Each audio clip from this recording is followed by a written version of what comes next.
Okay, so today we're going deep on this thing called Project 2025. Okay. And it's causing like a lot of buzz right now. Right. It's this like massive 920-page document. Wow. Yeah, it's huge GE. Yeah. And it's basically a blueprint from all these like conservative think tanks. Yeah.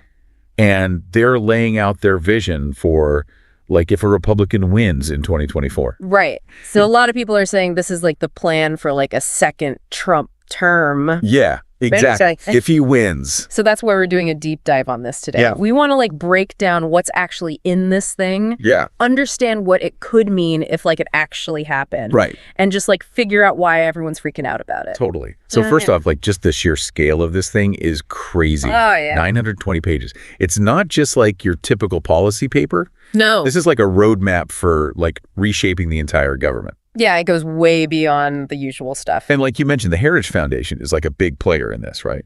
Yeah, they're kind of the driving force behind it all. So for people who like maybe haven't heard of them, can you give us like the rundown? Sure. So the Heritage Foundation, they're like a really prominent conservative think tank.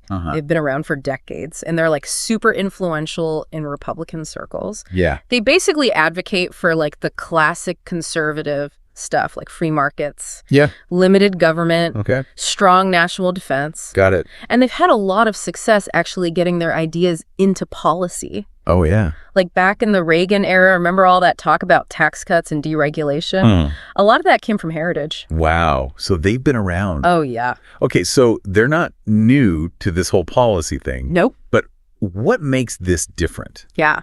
Like what makes Project 2025 different from just like Yeah. a regular Republican platform? It's the level of detail and like how actionable it is. It's Fine. not just like a wish list. It's like, okay, here's exactly how we're going to do this, Wow. like step by step. And one of the like most dramatic things they propose is basically putting the entire federal bureaucracy under the president's control. Whoa, hold on. Yeah. That's huge. It's like a huge power shift. So you're saying they want to get rid of like the whole civil service system? Essentially, yeah. They want to make it so the president can hire and fire almost anyone in the government. So like analysts, scientists, all those folks? Yeah, potentially thousands of people could lose their job protections. Wow. And they'd be replaced with people who are loyal to the president? Well, that's the idea, yeah.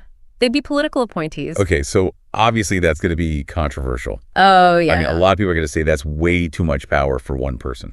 Absolutely. There's a big concern about like what happens to checks and balances. Right. You know, does this just lead to a super politicized government where Yeah. like every agency is just doing what the president wants and Right. not actually serving the people?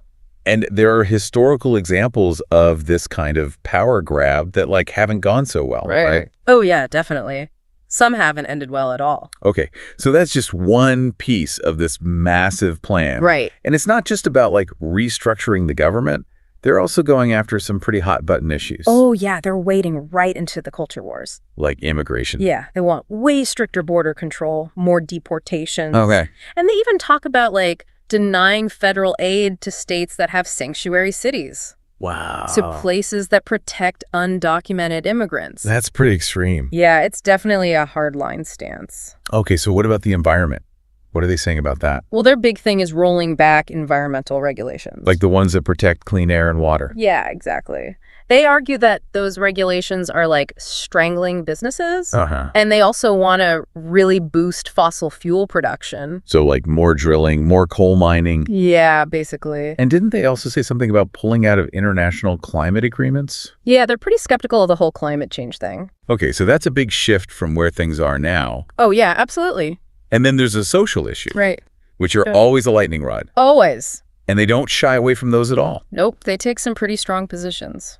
So what are they saying about abortion? They want to restrict access to abortion as much as possible. Okay. And they talk about eliminating funding for things like Planned Parenthood. Wow, that would be a huge change for a lot of people. Yeah, definitely. And what about LGBTQ rights? That's another area where they're pushing for big changes. Like what kind of changes? Well, they want to roll back some of the protections that are already in place. And Yeah. some of the language they use is pretty concerning for the LGBTQ community. Yeah, it sounds like they're going for like a pretty traditional definition of family and marriage. Yeah, that's one way to put it. Okay, so we've got a potential power shift in the government. Uh-huh. Major changes proposed for immigration, Mm-hmm. the environment said, social policies, Right. and then there's the whole economic side of things. Yeah. What's their vision for the economy? Well, surprise, surprise, they're all about tax cuts. Ah, the classic conservative playbook. Right. So who are they cutting taxes for? Mostly businesses and high earners. Okay, so the idea is that if those folks have more money, they'll invest it and create jobs. Yeah, that's the theory. Yeah. It's called supply-side economics. Right, trickle-down economics. But hasn't that been debunked? Well, it's definitely controversial. Yeah. A lot of economists say it doesn't really work that way. Right. They say it just leads to more inequality. Yeah, the rich get richer and the poor stay poor. Exactly. And it can actually hurt the economy in the long run. So it seems like Project 2025 is setting up some big economic battles, Oh, yeah, for sure. if it ever gets implemented. If. But what's really interesting to me is how much they focus on actually putting this plan into execution.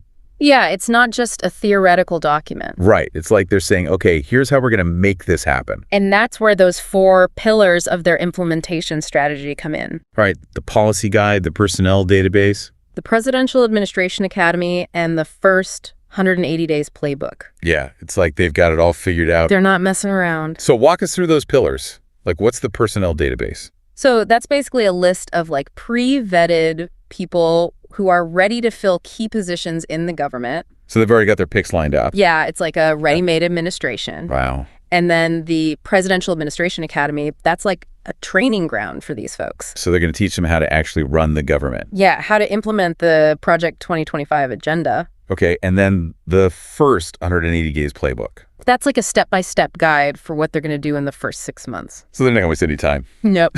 They're going to hit the ground running. Mhm. It's kind of scary how organized they are. Yeah, it's definitely impressive. In a way. In a way. But all this planning and all these bold proposals, they've obviously stirred up a lot of controversy. Oh, yeah. Tons of people are pushing back against this. Like, what are they saying?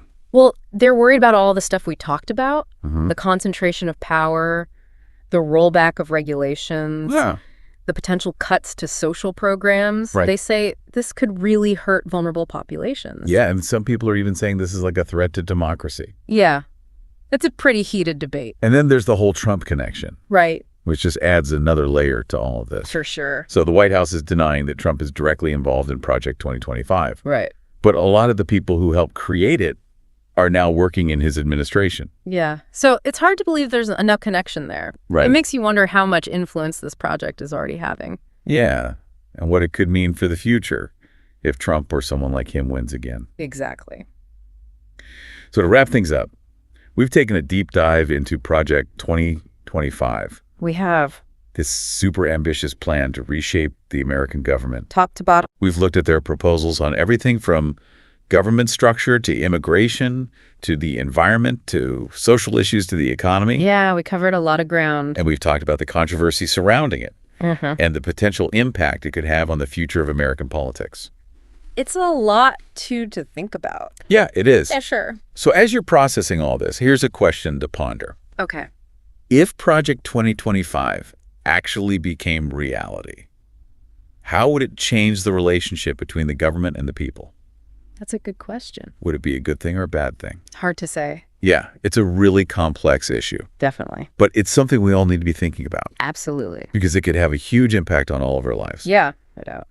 All right, well, that's it for a deep dive on Project 2025. Thanks for having me. Thanks for joining us. It was a good discussion. Yeah, I learned a lot. Me too. All right, everyone. Until next time, stay informed and stay engaged. Oh. See you.